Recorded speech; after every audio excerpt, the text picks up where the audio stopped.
Hello welcome to my YouTube channel. आज आसीचु friends Bhatli जेनटा कि बरगढ़ जिला भटली अंतर्गत ग्राम निके आउ इन आम रथ यात्रा देखमा जेनटा कि प्रभु श्री तदिबावन महाप्रभु को दर्शन करमा आउ इन बहुत बड़ आकार इन रथ यात्रा आसी सब गाँ मान को इन आसिक भगवान को दर्शन कर जासन।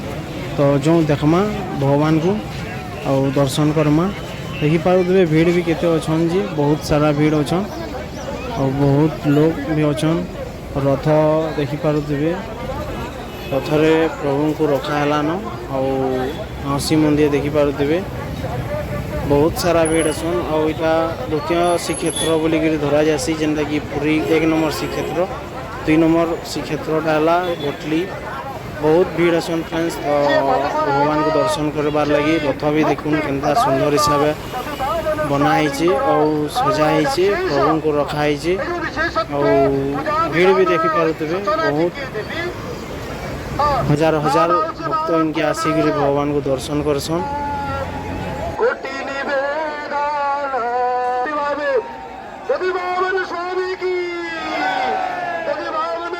अलंकार गहना प्रति एकदम सतर्क हूँ कारण पकेट मारवाना होमर कमिटी तरफ परामर्श आपण मैंने प्रसाद पोड़ पिठा श्री दधिबावन स्वामी आज सब आशीर्वाद हुलहुली भाई मैंने हरिबोल दिंतु प्रभु दधिबावन स्वामी आपण को शुभेष्टित से तो सुख प्रदायक दुख विनाशक से चतुर्वर्ग प्रदायक समस्त मन कथा निश्चय शुणे।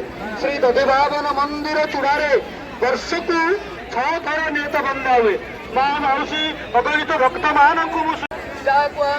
हाथी बेश कही था भाव विविध नीति तिथि नक्षत्र भक्त माने मने मने चिंता करती मुक्ति अंगरे धारण करते सेमिति भाव भक्त मानकर अनाबिल हृदयर परिभाषा जिते समर्पित होती से दिन विभीषण समर्पित हो जाबार बेदी पुरसार मोहन पुष्प रथे मोह मोह बासे घोष रथे मोह मोह।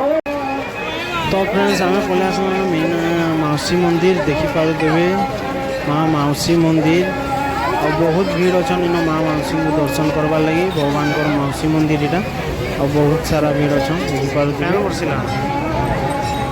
और मंदिरटा भी बहुत सुंदर है फ्रेंड्स। तो भीतर के भी देखमा जिमा और भीड़ अच्छा